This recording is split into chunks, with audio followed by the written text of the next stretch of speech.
What it is, this DVNLLN at Ground 3 Radio with my man Mike on the mic. Yo, what it do, family? It's your favorite host, Mike on the mic from the Vibe Perspective Podcast. Tapped in with my guys at Ground 3 Radio, DJ OK. Man, we back at it again for another Vibe Style Wednesday and another series of interviews, man. Shout out to each and every one of my listeners tonight. Make sure you take the time to like, comment, and share. And subscribe to this video, man. Subscribe to this channel. We work hard on these videos. We do our thing back here. You know what I'm saying? I love every time I see a subscription because, you know, we doing this for y'all. So I appreciate y'all every step of the way. Man, the whole team works super hard. And make sure you call in at 443-377-1872. Again, that number is 443-377-1872. I know, here's the thing. I say we got a special guest often, you know what I'm saying? I say it a little too often, but today we got an incredibly special guest in the building, man. He's a photographer, visionary, creator, philanthropist, designer. The list goes on. I be here all night listening to all his accolades, man. I call him the Eyes of Baltimore, man, uses his camera for his weapon and his medium. It's my honor.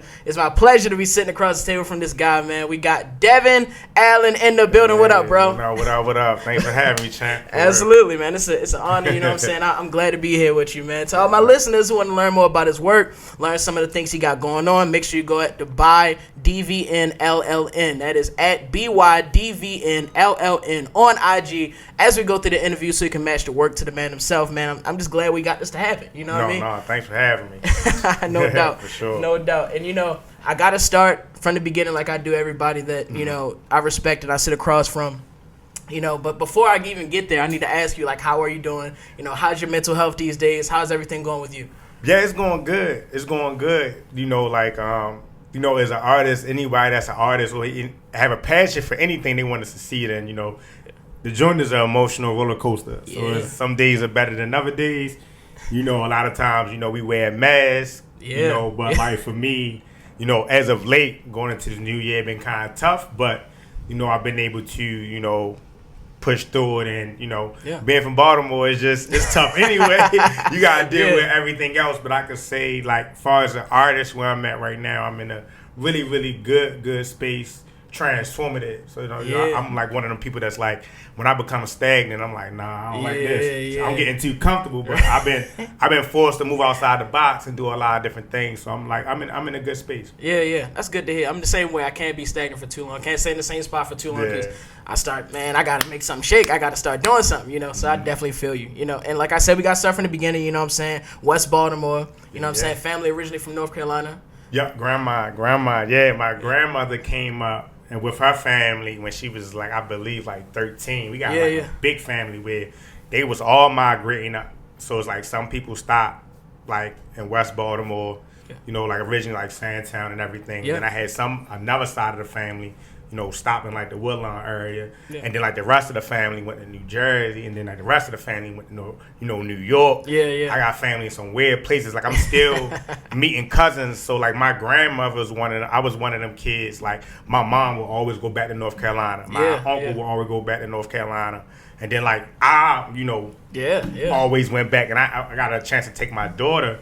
And then my dad, you know, like we never was really close because he didn't raise me, but I've been able to tap into that side a little bit, and they like Greenmount down the hill, you know, on that side too. So I got a little bit, you know, as I got a little bit closer to my father to meet the other side of my family for real. Sure, and we'll definitely talk about your dad a little bit more through this, and I think your traditional family member on your mom's side is Kearney, right?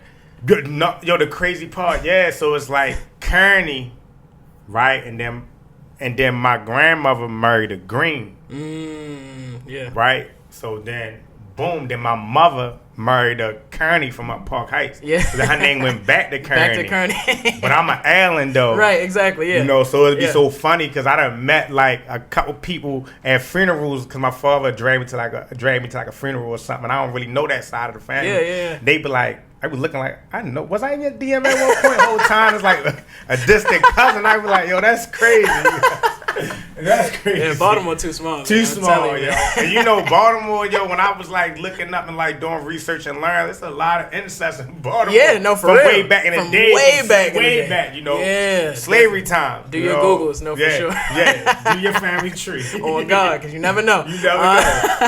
No chromosomes get mixed up. Oh God, no, that's a fact, man. I ain't gonna lie, man. I think that's interesting though, cause like like the Allen name. I think you had mentioned something previously about like wanting to keep that tradition going, like wanting to keep that legacy of your name, and continuing that legacy generations on. Can you talk a little bit about letting sort of Allen grow and become a bigger legacy after you? Talk about that. Yeah, I think that's an important thing. I just think like coming from Baltimore and places where like I feel like in our generation like we're having our own renaissance and a lot of we are doing a lot of uncovering because I feel like the Baltimore history hasn't been well documented. Definitely. So a lot of times we think we're the first to do something and we're just revisiting these things. Yeah, so I think it's important that a lot of our names that are built here that it's institutions named after us. It's spaces named after us. Like I feel like a lot of the rappers, you think about, people like Scooter, revolutionary people that like you might grow up around these people and that's a dope rapper with a lot of followers, but it's like like they changed the basically the what's the word I'm looking for? The landscape, or even just the trajectory of like the next generation. Like when I first started taking pictures, I was made fun of for real. So it was just like I didn't know no photographers, but then when I started digging in my history, I found out who like people like Robert Houston was from Northeast Baltimore. We'll definitely get into that. That shot Martin Luther King from Northeast Baltimore. Exactly. And he was like a mentor to me early in my career. Yeah. Whereas though I was getting dubbed this thing, but it's like, oh no, it was people stepping already before I started stepping. 100%. So it's like uncovering those steps before. My biggest thing is like, when my daughter decided to get married, it's like I always make a joke.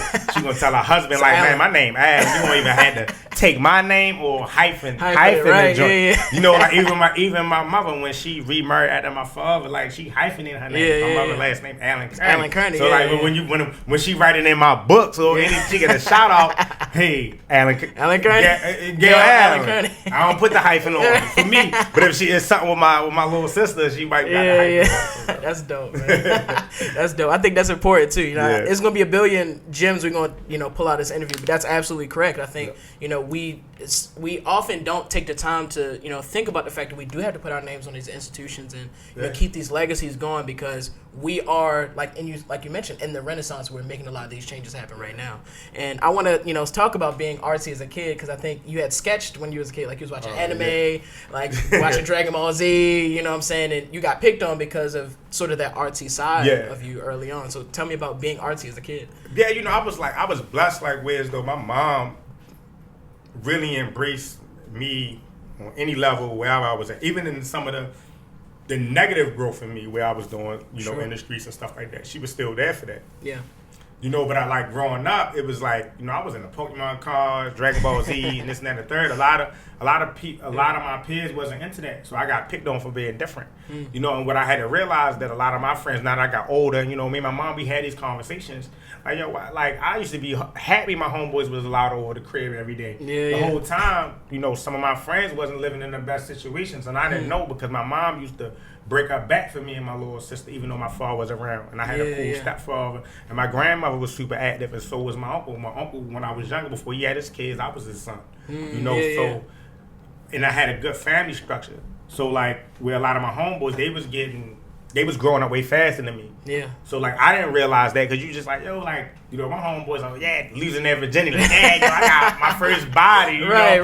And I'm out here lying like, man, I know how it goes, like, whole time I'm still, next time on Dragon Ball Z, like, waiting for the next episode. He's still charging up. Right, for 2 episodes. So, I had to catch up with my peers. So, like, a lot of the things that I love, like, I remember, my home, like, when my homeboys wouldn't be over there, I'd just be in my room. I have, like, all my posters up, my sketchbooks. This like middle school, like 6th, 7th grade. Yeah. And I got picked up to the point, you feel me? Like, I had to scrap. Yeah. And then that's when I found out I had hands. And then I never stopped throwing them. So it was just like, I'm fighting whoever. And it got to that point, then those things that I love went into, like, a deep, memory bank where I took them away. So then once I had a taste of, like, outside, and then when, some of my homeboys got killed young, like, that's just what I wanted to do. I wanted and I just became a follower. Yeah, Like I wasn't no leader. Like I was following behind my older homeboys. Sure. Some of my other homeboys that was like tied in to certain things, and I followed what they said. Oh, yo, we gonna do this, we gonna do that. Yeah. And that's what I did. Yeah, I think that's interesting. It's a few things I wanted to pull out of that. I mean, like being a follower, I think I fell into that same thing coming up too, because it was such a big age gap between me and my sister. We're 12 years apart. I know you and your sister are like 7 years apart, right? Yeah, so my little sister, yeah. It's like, now it's like you don't have somebody that's sort of like eye to eye, that's like you can, sort of bounce ideas off of and, become a leader in your own right. So you kind of naturally fall into this follower position of, seeing what everybody's talking about, seeing what everybody's interested in, and kind of going in that direction. And, I also want to talk about just the influences. I think that is hand in hand. Being a follower means that you're influenced by a lot of things around you. Like your mom used to do the ladies' nights on Fridays, right? Yeah. Like, and like exposing you to like all types of like music, like Earth, Wind and Fire, Prince. Like she loved LL Cool J, and like being exposed to a lot of these things, even Dragon Ball Z, even anime. I think these are important sort of factors to think about when we're thinking about who you are as a kid, and the things just being put into you. Is also a random thing. Your kindergarten teacher was Erica from Baltimore Ceasefire, right? She was actually like the teacher assistant. I was always in trouble, so I would always get sent to go sit with her and everything. And it was so funny, just to talk on Erica Bridgeford. Yeah, sure. Like I remember the beat, just like the first time the beat started, not like the reboot, but the original. Sure. And they was like, oh, we want to go down and we want to shoot Erica Bridgeford. So she told them like, yo, I live on Papa Grove, put on Papa Grove. Yeah. So they came to me and they was like, yo, you want to go down Papa Grove? And they was kind of scared. I'm like, let's go. I used to go to Love and that's like, I'm not, like, it's nothing to me.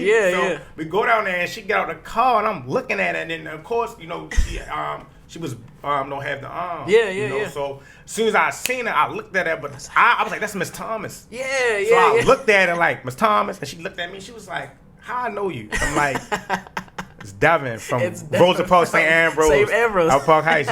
When I went to the Catholic school, she was like, those eyebrows. So I was like, man. She was like, hold up, you that DVNLLN? I was like, man. Time cover. She was like, oh my God. You're old. I'm like, you grown. I'm like, yeah, I'm grown now. Like, and then ever since then, we've been locked in. She's been very, very supportive of my career. Like, we've done events together, like everything. That's my dog right there. Yeah. For sure. No, that's dope. That's dope. I mean, that's, and we talking about that time. We're talking about you coming up. I think, in the influences you got, I think your first boombox, you got like Master P, the Last Dawn. Last Dawn, you know man. What I'm saying? Like, I wanted to be. It was so crazy. Like, I wrote an article for like the BMA called We Used to Live in the Club, but like growing up, it was like, we used to wear long white tees, but we would wear like our soldier reds. Like, we wanted to be like No Limit so bad. But then when the Hot Boys came, like a lot of people was like, I just think about, like, the South had so much influence on us. I went through like my Hot Boy phase. I was like,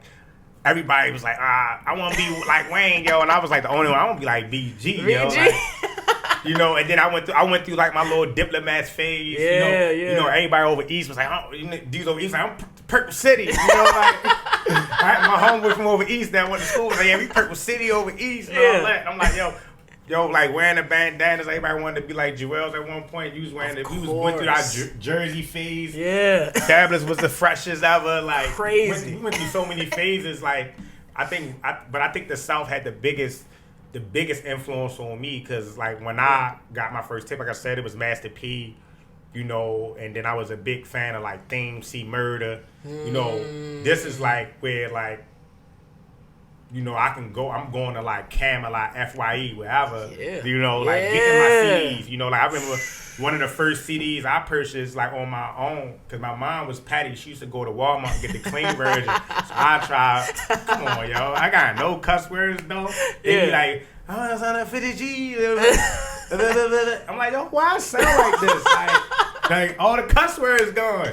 All the overdubs. Yeah, going to Walmart, get my joints. So I would go get, and I remember, I got one of my first CDs was like Jadakiss. You know, Jada Kiss. And then I went through, like, I was a big DMX fan. I bought, like, Hella's Hot and, like, all that. But my stepfather was, like, you know, like a DJ used to burn everybody's CDs for his homeboys and all that, and, like, family and stuff. So I would, like, listen to his CDs when he was at work, you know, because he had all the dirty versions, joints, you know.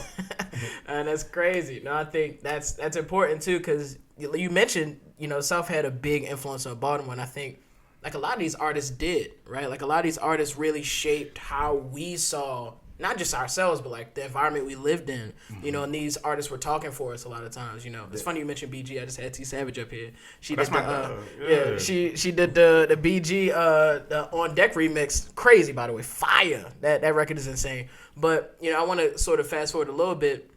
We talked off camera about you spending some time at Woodlawn. You know what I mean? Yeah. And like I want to talk about that a little bit. Like that's why I made like some of my you talking about like that's how I met Bunky. Yeah. Bunky Jr. because we went to middle school together out there. Big shout out. You know, I met some of my best friends going out there, and then like the crazy thing about it, like we all from the city though, so it's like we out there wilding. You know, so much fun. I'm talking about we was wilding like. Yeah. I smoked my first, like, one of my first blunts out there. Yeah. Rest in peace to my homeboy Umar. I smoked my first blunt out there. You know, like, it was like I made my best friends out there. You know, so it was just like, you know, when I went to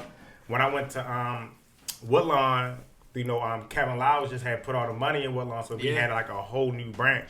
Yeah. And like when I mean Woodlawn was wild, bro, I'm talking about like we had like a riot one year to the point where it was like they had and it wasn't even the dudes, it was the girls. Yeah. So it was like the girls.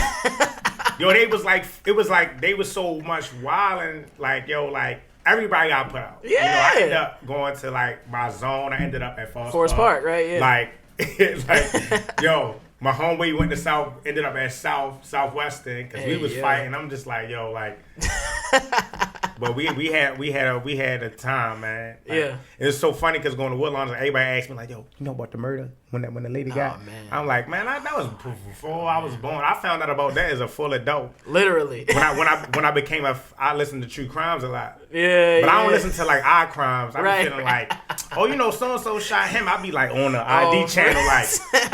Angry housewife, poisons, arsenic, like that's mine. True crimes, like. No, for sure. That's fire. Shout out to Woodlawn too, you know what I'm saying? I'm class 2012, we out here, man. And I think, but you know, I do want to, not to make it super serious, but you know, the artistic side we talked about, you know, early on, kind of got pushed away a little bit around the time you were like 16, 17 and coming up in that same age range. Like you lost your best friend. You lost your first best friend, 16, 17, right? So I wouldn't say my best. We was like 15. 15. It was like over a dice game. And he was from like around like the Falls Park area. And then I lost and then my friend lost another friend and then like another one and then I think it got to the point where it was like I had already that art went out the window like 14. 14. You know, like. So then, when I went to, I started selling weed with my homeboy up Woodlawn. But then when I got to Falls Park, that's when it really clicked because I linked in with like my homeboy, rest in peace, MOB, a lot of my other guys. I was like, we was bad as hell too. But I linked in my homeboy Lee. They used to be on Garrison too. So then I was like one of the people where.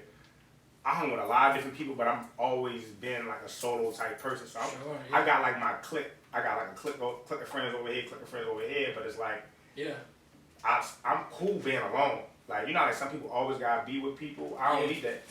So sometimes you'll see me with some people, and then you won't see me for a minute, and I'll be somewhere else. Right. You know, but I started doing my own thing. But you know, I think losing my first friend, it was just like, it's real out here. You know, we was like 14, 15.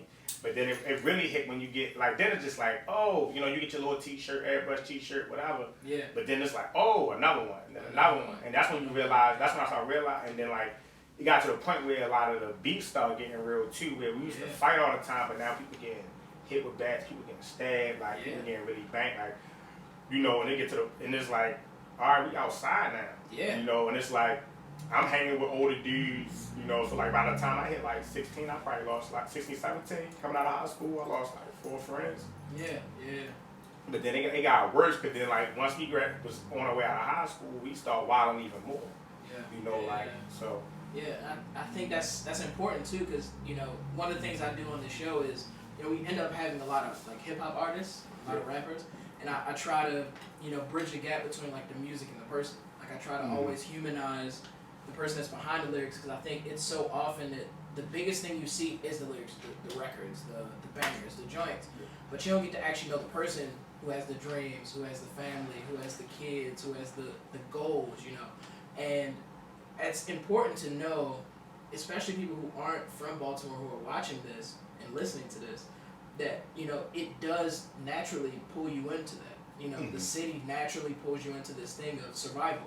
And, you know, you don't ask for it. You don't like you don't like call for it to happen. It ends up sort of enveloping you into how everything has already happened. There's always been beefs. There's always been fights. There's always been, you know, things, issues, and you end up finding yourself in the middle of it a lot of times. You know, and it's just by chance, just by happenstance a lot of times, or bad tempers. But I do want to talk about that too, because like that's around the same time as like the Dare, right? Like around the No Child Left Behind era. Oh, like I'm definitely Dare, No Child Left Behind. You know, like lead poisoning. Lead, you know, like, and these are all things, and I also came up in this too. Like, you know, these are things that are around us the entire time. In addition, being sucked into that lifestyle. These are things that are. When you graduate? 2012 in Woodlawn. Oh, all right. I got you beat by 6 years. Yeah, 6 years. I'm on 6. Yeah, for sure. It was still lit. Yeah. No. Yo, the crazy thing about people forget about like the No Child Left Behind thing, like where you was getting forced out of school even 100%. If you didn't perform at all. Yeah. You know, it don't let you be like a star athlete at that time. You know, like.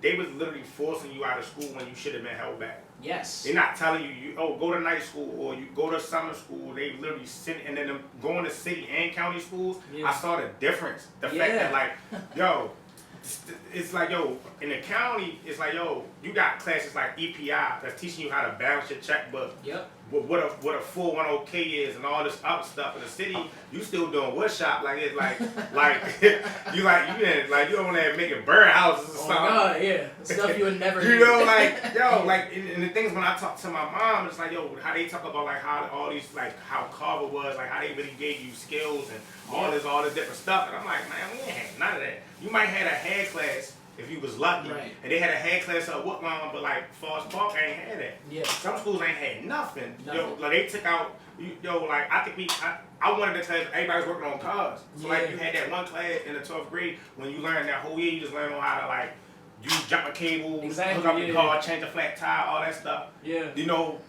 you had that, but it wasn't really like set up for you to really do anything. Right. You know, and then like even, I had most of my teachers just didn't care. I had a couple teachers that I really locked in with. It's so funny because the teachers that I locked in with, I still talk to them to this day. Yeah, same. I locked in. You know, like they see me now, I'm so happy, you really turned it around, blah, blah, blah, blah. It was wow. And I'm like, all right, I'm here now, like, but then it's like some teachers, I remember them, they still be trying like, oh my God, you doing something amazing. But I remember you. You told me I wasn't going to be shit. Oh, like, I remember you on everything. You know, so it's like the school system was not. I just feel like they just was like trying to get us out the door. The school system is trash. Like like everybody learned differently, and that's what I learned about me. I had to learn this on my own. The fact that I'm a different type of learner. Like you can't give me a textbook and then I'm going to read it and learn everything and retain everything. Right. But if I watch a lecture or if I'm watching a documentary, I'm listening to an audio book. Or if I'm watching someone do the things they telling me to do, I can perfect it. I can pick up on. I just learn different. Right, I'm a visual learner. Exactly. I listen well. I'm able to take really notes. I'm able to digest things fastly and then regurgitate them. So it's like everybody learns differently, and the school system not set up for. It's just set up for you to be a worker. Like I don't know if like Rockefeller said it. Like somebody said it. Like it was either Ford or Rockefeller saying they want to create a nation of workers for real or something like that. Rockefeller, I think it was Rockefeller. Yeah, he said I just want to create a nation of workers, not thinkers. Yeah, so it's like, but the thing, that's the school system. Like you spend more time in school than with your actual family. It's like you've been working a 9 to 5 all your life, so you go to school what time and then you get out. You already implement into that 9-to-5 workflow. Yeah. They're not teaching you to be an entrepreneur. They're not teaching you to go do these things, which is fine. Entrepreneur. That's one thing I hate about social media. Yeah. Entrepreneur is not built for everybody. Everybody not built ain't about that life starting their own business. But the system does not allow you to, really maneuver and try to figure out, all right, who am I? What's my way of learning? Yeah. How can I apply the stuff that I learned? Yeah. Is this what I want to learn? Like, Yeah. I'm like, you giving me calculus and algebra. I'm like, yeah. I might want to be a physical therapist or something. I might just, like, I don't need this class. Like, so, like, that's how, like, I went to BCCC for, like a week. Like, I got there and I'm like, my mom, like, just try. All right, I'm going to go, to shut you up. But, I went to BCCC. And then I do the 12th grade again. I'm like, yo, come on, yo. I just, because I failed all the That's real. That's real. I really felt I was doing the 12th grade again. And then I'm like, back hustling. I was hustling. So it was just like. Yeah. And I think it's so many things. I got a lot of things I want to get through, but it's so many things there, and that's sort of important to know how you are coming up. I think, moving forward a little bit, like your daughter was born, I think you were 19. When your daughter was born. She was born in 2009, so I was like, I was like out of high school for like a year and a half, 2 years, and then boom. And now, like, the pressure of making it happen is, on you, God, right? Like, I don't even like I got daddy issues myself. I don't need to get nobody forever, I feel you. Yeah, like, I was scared. I was like, I will never forget when I got that call, man, or that text or whatever. I can't remember I got a BlackBerry at that time. It's so funny because I just found my BlackBerry the other day. Yeah. My mother charged it and it still worked. Wow, bro, BlackBerry's. Man, I got that call. And mind you, at this point, all my homeboys got kids. Like, because I'm hanging with, like, I'm like literally outside my homeboy Diddy house. I'm down at Yale Heights when I get the call. Yeah. Yale Heights and Pie. We all trap or whatever. And I get that call, like, yo, I got baby on the way. Yo, I'm like, what am I gonna do? I can't, You feel me? Like, man, I'm still, like, living with my mother. I'm catching hacks. I ain't got no car right now. I crashed my car. Like, no, for sure. And that's funny you mentioned a couple of those things because, all right, I gotta go in order because Dady was one of your best friends. We'll definitely speak on Dady a little bit and crashing your car, totaling your car. But Crash Bandicoot. Right. Around like 2011-ish, 2012-ish, I want to say you were working at Transamerica, right? Around that time? Transamerica. That was like, this is like coming out of like my daughter's born.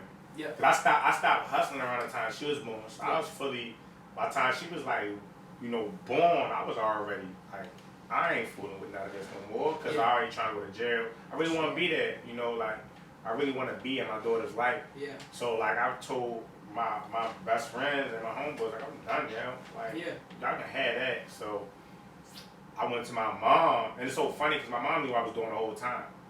Because I was hustling for Koreans. Yeah. So like, she was like, man, you pulling up to my house with a Korean and an S550 Benz, like, I'm not stupid. I'm like, oh. Talking about he your mentor. Right. You doing Mom's smart, man. Mom's smart.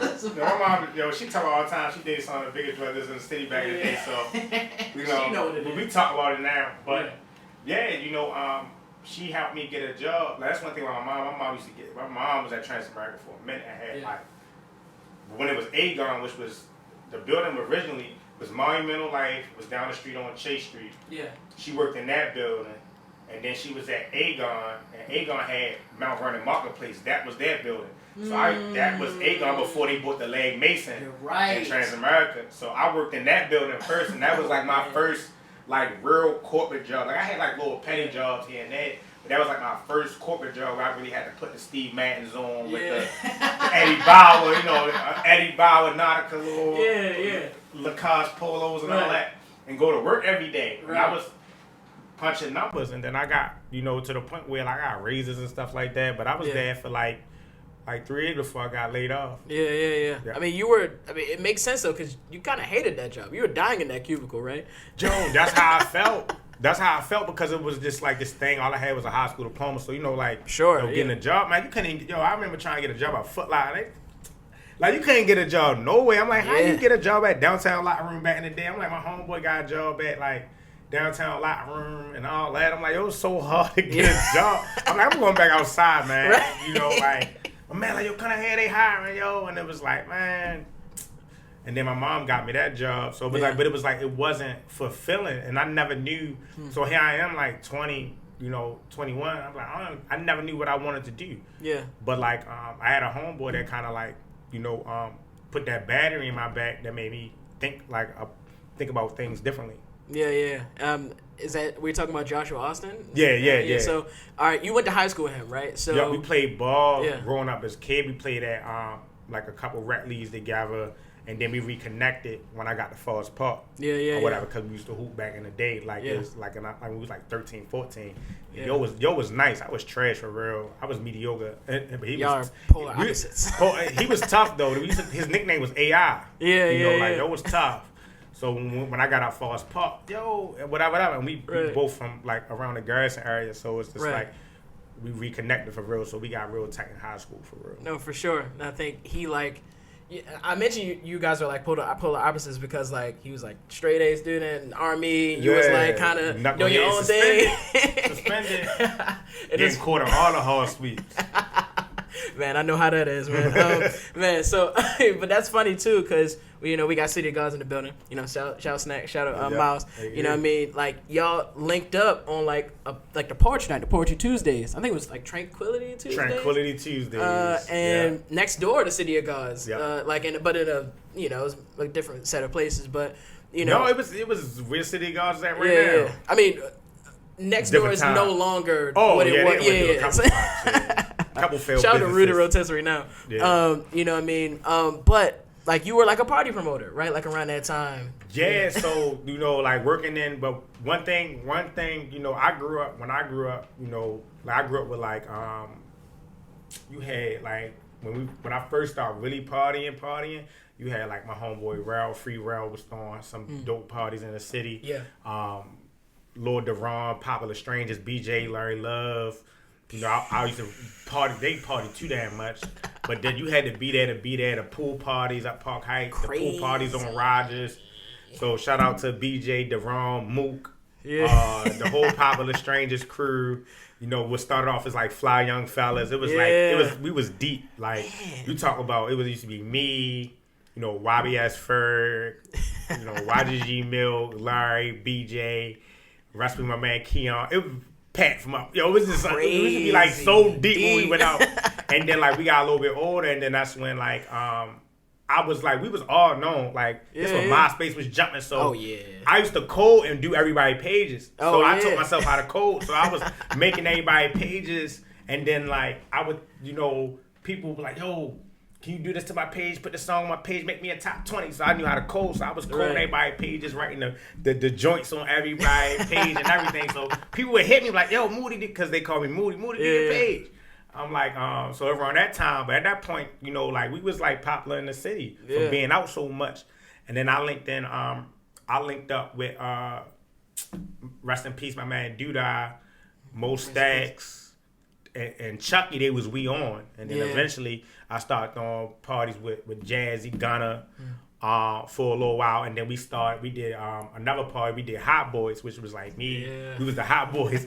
It was me, Gunna, Dovell from Off Tour, and my man Rico. So like I had been throwing parties. So by the time Josh had got back from Iraq and wanted to start the poetry night, I had been throwing parties with so many people. Like H. Frank's first party was with me and Zeno. So it was just like way back. I'm talking about way back. I'm talking about way back. So, like, I had been throwing parties with people. So, like, a lot of times I'd be like, we brought Yo Gotti here to Dubai. It was like an all-white party with, like, Zeno and a whole bunch of people, slew of people. So, I had been throwing parties. So, my name was kind of known on the party scene. I could get in free. So, he was like, you got the part. I got the poetry. You got the party scene.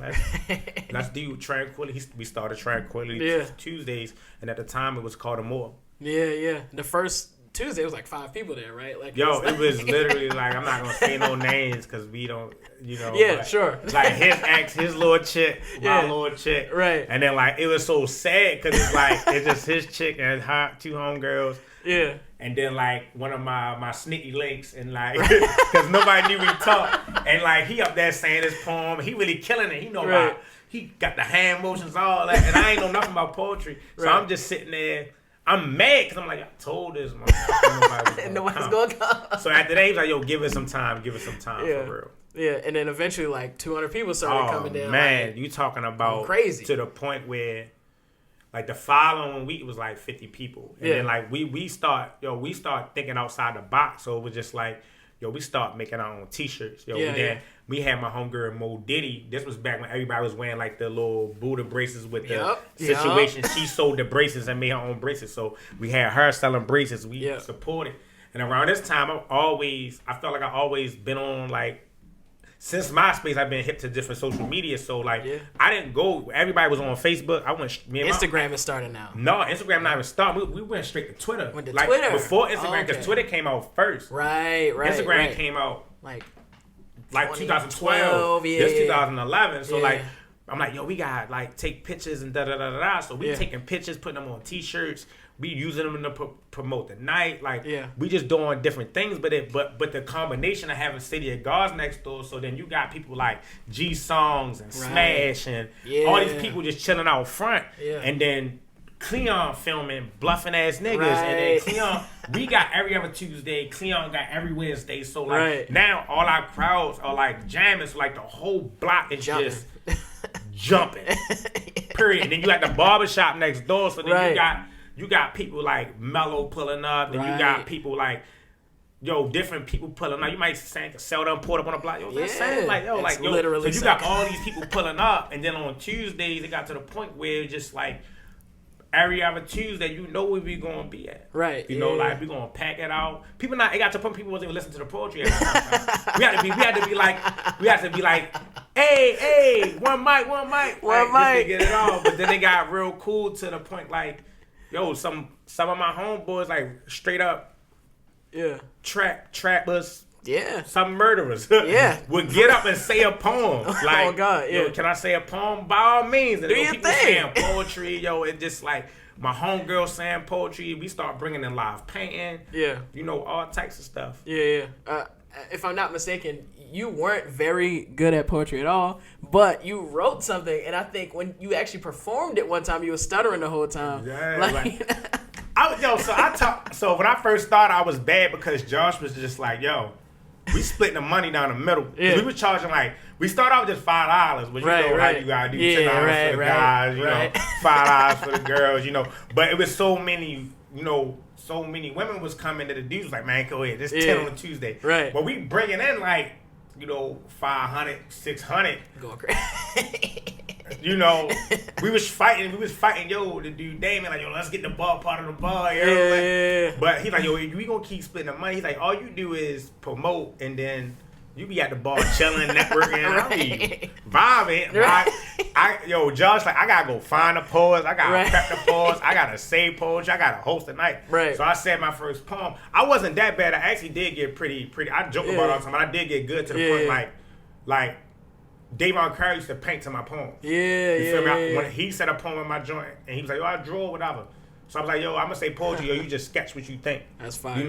It got to the point where like Cleon and Josh, they had everything. Like them two had a run. Like a run like I never seen. Like a lot of people gotta give them more credit. To building the scene that we have now with Cleon and Josh bringing comedy and poetry together. I feel like they kind of set the foundation that you can do everything. Cleon had dudes acting. I'm in bluffing ass niggas. Gerald. It was just something that I've never seen before, and I think that set the foundation and the mold. They was selling out the lyric and selling out University of Baltimore in 2012. I wasn't even taking pictures yet. And that's facts. To the point, they had their own club. It was called Cleage, which was like, I still think it's Cleon and Josh put together. I hated the name, but they had their own comedy club at one point where they was doing and everything, and then eventually me and Josh went off to do our own thing, but it was something that I've never seen, in Baltimore, to the point where people was waiting for the next episode of Bluffing Ass Nigga.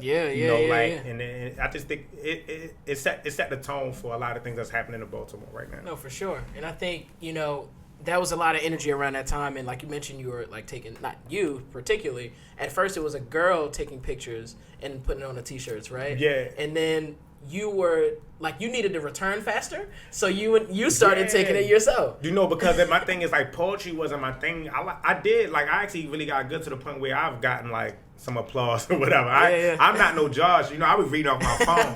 But she was a dope photographer. I think her name was Whitney. Yeah. But she moved so slow. But also I didn't understand the process of photography at the time. So Josh had like a little camera that I would use at the poetry night just so we could take pictures and put them on Twitter. Coolpix? Was it a Coolpix camera? Nikon Coolpix. Yeah. And I would use his camera. I'm going to just do it myself. Why not? Just do it myself. And just like in MySpace where you learned how to code. It was this little app called Blink or something. And I would take the images, put it through like some funky, wild HDR hood filter.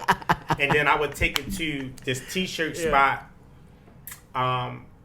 out like Route 40, and then they liked it. They liked it. It was like an older white couple, and what they do, they was like, let me test some stuff, and then I'll wear it myself, and then the people like, oh, that's dope. Oh, I made this, and then it would just, and then what I'll do is we'd give them away at the poetry night, sell them, and stuff like that. And then it got to the point where we even did no one would never hear. We even had a poetry mixtape. We was doing everything. I have that in my notes. Actually, it's funny.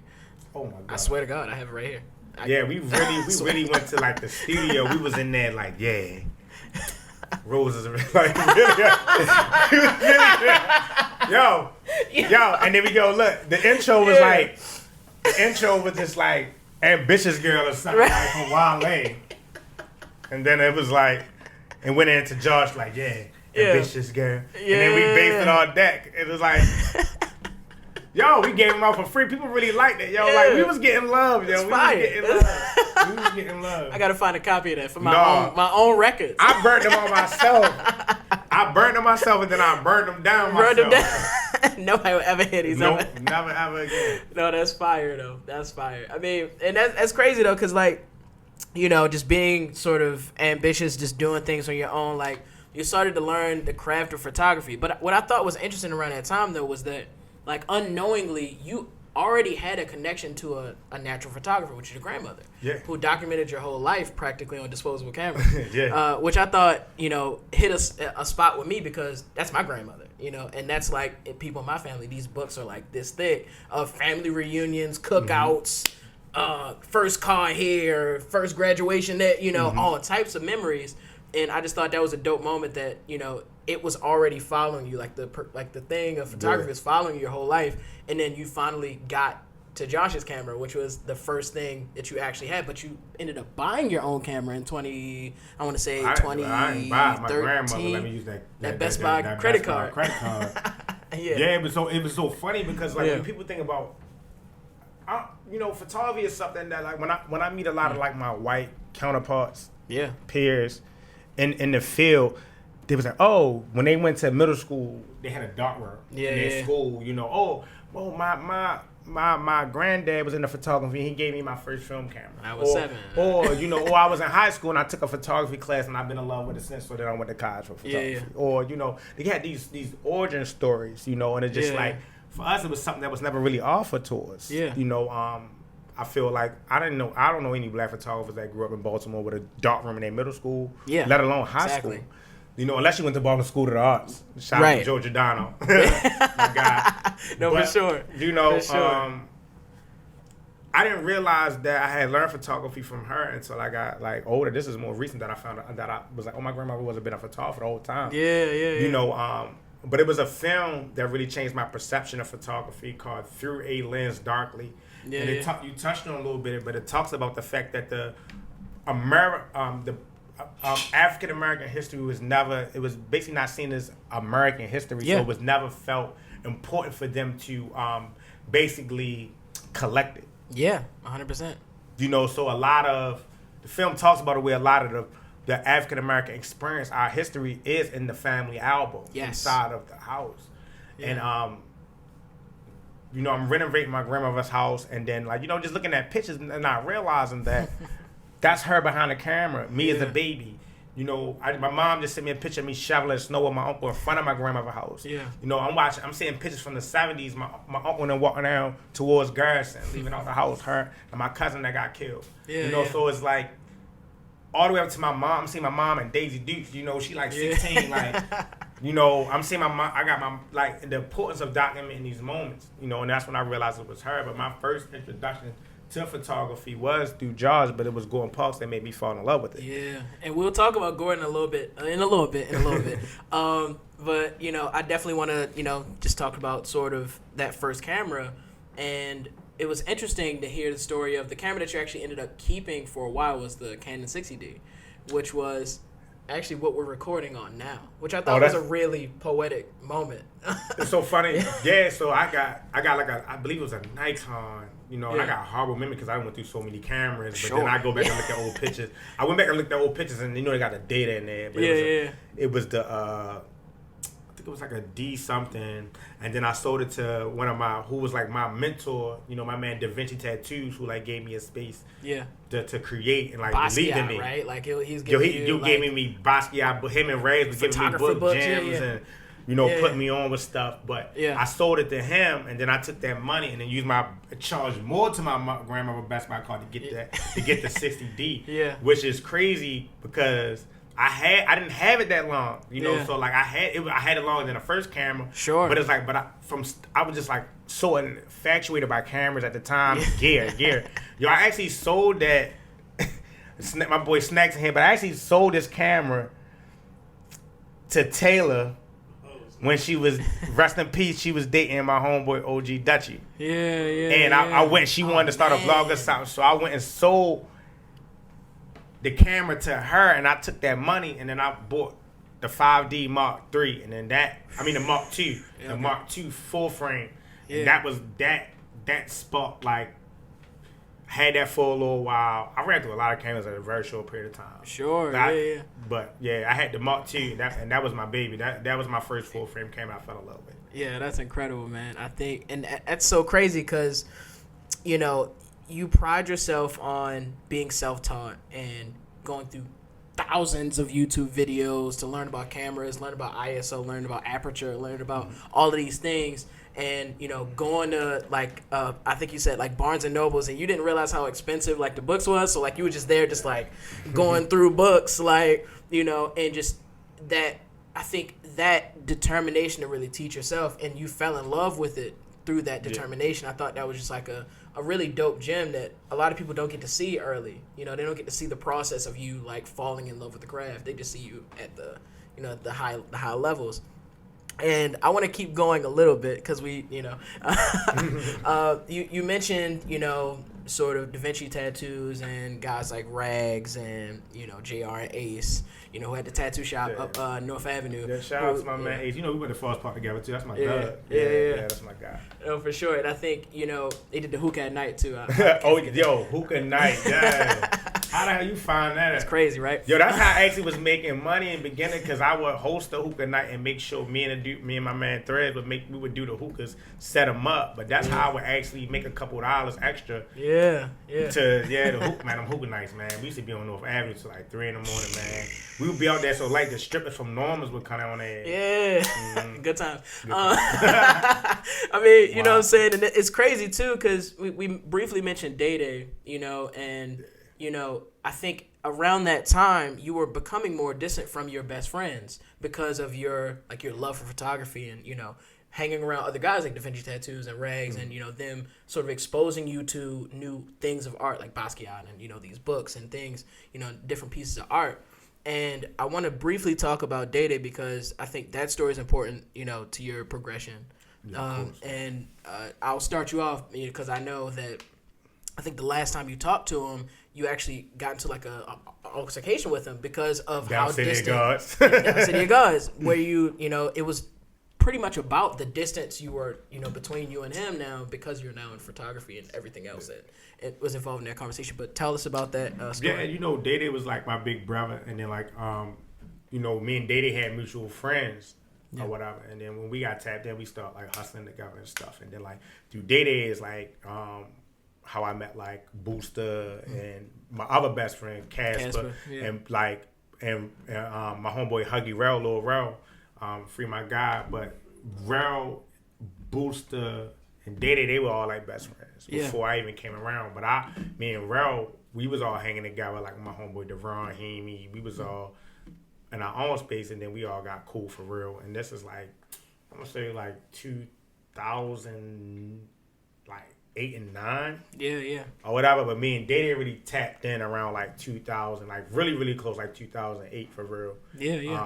But I met like Rel and all them in like 2007, like coming out of high school, through mutual friends and stuff like that. And we knew a lot of people growing up. But like me and Day used to be together like every day, and then like, and it was so funny because his homeboy Chris ended up being like my best friend, didn't like me at first. Or whatever. He's like, who the fuck you just bringing down here hanging on the block like that, selling his weed and all that. But I had the plug, so it was like, you know what you did? And then we got cool, and then eventually Booster got cool. Booster was like my big brother too. And then we was hanging out on Yale, and then me and Chris, we tapped in because we was like one of them type dudes, like we itching for a fight. Like if you play with us, like we not scared to fight, we ready to go. So like then we start hanging out on Chris way down Saratoga, 4 in the 1500 block. So then it got to the point where like all of us was inseparable. Then we all was like for like, I'm gonna say like almost like five summers. Like you couldn't see them. I'm talking about family type. Like they'd go to my mother's house. Yo, can I watch Miss Gail? Can I wash my car, Miss Gail? Like, my mother was like everybody's mother. I'm talking about we was inseparable for a while. Then my other homeboys, we just, everybody used to just be together. And I think once, I ain't want to hustle no more. That was my biggest thing. Like, I never, like when I first started, and a lot of the older dudes that I saw that had everything, I'm like, I want to be like them. Like I'm seeing people my age. You can see dudes over east, they shining in China room. Like my homeboy Bub, rest in peace. He from like Grover Street, used to be like seeing like Lord Neal, all them. I'm like, yo, they shining. Like, oh God. Go to the Morgan Cotton game. They got old schools. I'm like, yo, crazy. Shining. You got, and when you're in the party scene, you see dudes from different parts of the city. So, you had like the dude Sluthead pull up like in an S4 or like whatever. I'm like, and I got my little one pipe Honda. I'm like, I want to shine. So, like, so it's like you see these dudes and like, yo, it's like, yo, they shining. So I was like, you want to get there too, but it was never. But in the back of my mind, I'm like, I'm not gonna do this for the rest of my life, though. Right? Yeah. So I always felt like in the back of my mind, I knew I had like a purpose. I just didn't know what it was. Sure. So I think when me and Josh started linking up, and I was throwing parties, I started like transforming, but also just throwing parties in Baltimore. You had to be creative. Yeah. So like I would sit with like Duda, I would sit with like Gunna. I would sit with a lot of dudes, like come up with different ideas. Like my homeboy TC, we started a group. It was like me, TC, my homegirl T, my man Wayne, the girl Dan. We did like Wall Street. That was like one of the first parties like my homeboy KS was a part of. We had the Sheraton. We was doing, rest in peace, Vaughn. He just passed away, but he was like the first dude in the city where he had dudes really doing video promos. I'm talking about video promos like. You had dudes really 1 minute videos on Facebook just like walking down the street. And you think it's like a music video. It's like, no, put up to Dubai on this date. Right? So it's like you had to be creative to get people because you competing with, you might have We On got a party.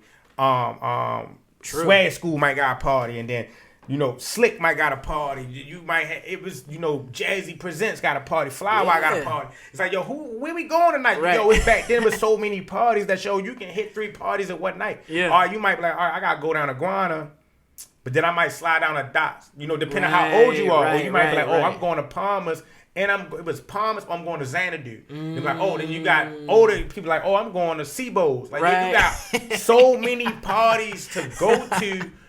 I'm going to Heim Grand, but let's go to the Docks afterwards because they don't close you for. Like, you had to be creative. So I think a lot of the creative thinking of trying to get people to come out, and then playing with MySpace and everything led me to that point. So when I finally got linked up with some people that were creative minds, I feel like you have to be around people that want to be in the same space as me. If I'm not hustling, why do I need to be around a bunch of hustlers all day? Because at the end of the day, I need to be around other artists to feed that creativity. So now if I want to get money and hustle all day, I'm going to be with you all day because you're going to inspire me to get money. Yeah. And it's fine, but at the same time, you got to find balance. So I was still hanging with them, but I was spending most of my time writing poetry, thinking of concepts, events, how to make our events better. Like, let's put this money up to get more T-shirts, and then mind you, all of us was hanging out City of Gods. Yeah. The City of Gods just was started like a year and a half before. Everybody down there, but at the same time, some people just hanging and drinking and chilling and vibing. Other people plotting, like when I started getting, I went to Mashari and like Idris, like, yo, I need T-shirts. I don't know nothing about it. Just give it this amount. We're gonna hook you up with some dope T-shirts. They got me T-shirts. All right, then I took them out there and made the T-shirts. Josh, this and T-shirts. I didn't have time to just chill on the stoop and just politic. I didn't want to do that. I wanted to get better. Yeah, and that's when I set my mind as like, I want to be an artist. Yeah. So I sought out other artists, and it's, and that's how I linked up. I linked up with the girl I was dating at the time wanted to be a tattoo artist. So I'm like, she's like, you gotta meet so-and-so. I'm like, I already know, he an OG. Talking about Da Vinci. Yeah. And then I told him my ideas, like I want to start the art code, because I started the art code. I made the logo and I said, I'm gonna start the art code. And then that came into Da Vinci, introducing me to Rags, Pootie. And then, and that's how I met Aaron Maben, and then I met all them people, and then we all had like a super group. Bangy was with us, Stars was with us, like Ace. It was a whole group, and then it was just like, that distance. It was like, bro, you either gonna love what I'm becoming and support it or not. Right. And that was the argument. And it was like, we been there. You either supporting me or you not. If you really my dad, you gonna support me. Yeah. If you're not gonna support me, this is where we part ways. Yeah. And it's not, he called me fake and everything. And then we had gotten into a situation when we was a little bit younger. And his dumb ass don't know the law. Rest in peace. That was my best friend, but he don't know how the law works. We got booked, and then like we both got charged with the same thing. Yeah. And then he was like, you got to take my charge. And my lawyer standing right here say, y'all can't, because y'all charged with the same CDS violation. Yeah. And so y'all both going to court for the same thing. Yeah. So he was like, you a rat. I'm like, how am I a rat? We both in court looking dumb as shit. We both got booked together. For the same thing. We on Twitter fussing at each other. We not speaking at the time. It was just a mess. So it was just like, it happens, That's part of life. Some people grow with you.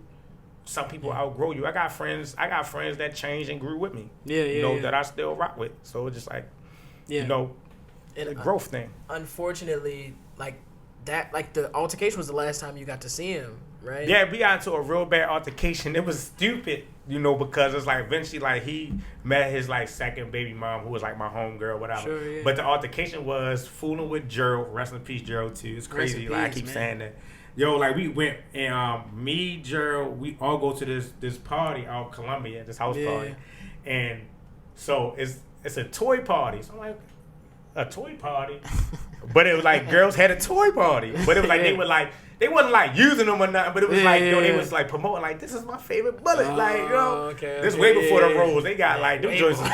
This like, and I'm like, so we having fun. So like my homeboy Data in there, he all in there being all hot and horny, like trying to press up on everything. So he couldn't get no play. I'm chilling. I'm like playing the game and we drinking, doing shots. He got mad and wanted to leave. Yeah. But I'm like, bro, we already out Columbia. You gonna go home in the morning. I'm drunk. Yeah. So that's how the argument started. And then he texts my phone something wild. And the thing is, like, that's my Doug. But it's like, you're not gonna talk to me crazy like that. Yeah, so I pulled up. And Michelle like, stop. And that wasn't the last time I seen him. Like, we seen each other again. And just like, I'm a Gemini, so when I'm mad at you, you gotta let me go through my Joneses. So I'm just like, man, boy, fuck you, like, whatever. And then before we can make amends, he got killed like 3 weeks after that, 2 weeks after that. Yeah. If I'm not mistaken, it was in front of his grandmother's house too, right? Yeah. And then I got the call from a girl that he was like, he used to date, you feel me? Because at this point, I'm like in a house on Photoshop. If anybody know about, Pirate Bay back in the day, I used to hack it. What? I used to steal everything. I'm hacking everything, putting the codes in. Rest in peace. Pirate Bay. I stole Photoshop, so I'm playing with Photoshop and all that, right? And I just went to the pawn shop and got a MacBook and all that. So I'm playing or whatever. My homeboy Marley come in, and then I get that call like, yo, he shot up. I'm like, and then next thing I know, my whole phone just banging. Yeah. For real. And then it was just like, I ain't believing it until I hugged his mother the next day, for real. Because me and my homeboy Hemi went to pay our respects to your mother. Because that's how close he was. Like, his little brother was like my little brother. His mom was like going to school to be a preacher, for real. Like, we was like that type. Our mothers was like each other's mothers, for real. So I went to go pay respects to her. And she was like, I was gonna say Casper came too, right? Yeah. He was already there. Him and his cousin Shy. Yeah. And then I went in and this is like on Bentlow, like off of Baltimore Bentlow. I think it's like a 100 block in North Bentlow, right? Yeah, I can't remember. It was like a corner house. So I'm in there talking to them. They drunk already. They got the Ciroc, all that. You feel me? And this was like, it's so crazy because back then I wasn't drinking like that. Yeah. You know, I went through a little phase of like popping perks, smoking and drinking, and when I got into art, I was like chilling. Yeah. I was like drinking Sweetwater's wine. You couldn't tell me nothing. I was a bad bitch. Sweetwater's red, man. Like, that was my jam, yo. Everybody know. Everybody had that I was drinking the Blue Bottle Moscato. Like, you know, so like, you know, I had been chilling at that time, and I'm telling him, like, yo, I actually had a photo shoot, and I was doing a hookah night. Yeah. And I'm like, yo, I got the spot with my homeboy, because we had been so distant with, like, Casper and Day wasn't speaking, but me and Casper was speaking. So I would still pull up, and at this point, we always be on, but we all went our separate ways. So, like, and Potter, we all went our separate ways, so I could still pull up on Casper, though. So I'll pull up on him, chill him for a little minute, and then bounce, because he didn't give a damn. Like, yo, my brother hat for you, bro. I ain't coming to that shit. I don't know what the fuck poetry. He didn't talk shit about it all day, but he ain't care. Right. Because though Day really, he used to come, but then he really got mad, stopped coming, you know. So, you know, I hug Casper, and I tell him, like, yo, the gun hit me on the side. I'm like, man, yo, come on, yo, you whack. And I'm like, y'all not even talk. You trying to ride. You ain't even talk. You don't even know. We don't even know what's going on. Right. Because he hanging with who he hanging with, and you up your way doing your thing with everybody up there. I'm Langston Hughes in it. I'm null and void. So I'm like, let's take a breather. Right. Let's go pop. Let's go drink. Go to the hookah night. Right. Boom. So I go meet Da Vinci and all them, and then I get a call from Shy's cousin, like, yo, Christmas shot. Yeah. That's when I rushed down the hospital. When I got there, Booster, baby mother was walking out like, yo, he gone for real. And I just remember seeing his mother, and then like looking at Chris' body. He got shot in the head. He was gone, like on sight. And that was like, after that, it was just like, that shit died with them. You feel me? And that was the day. It was like, if I ain't want to go take these damn pictures and host this hookah night, I definitely would have been sitting right there for real.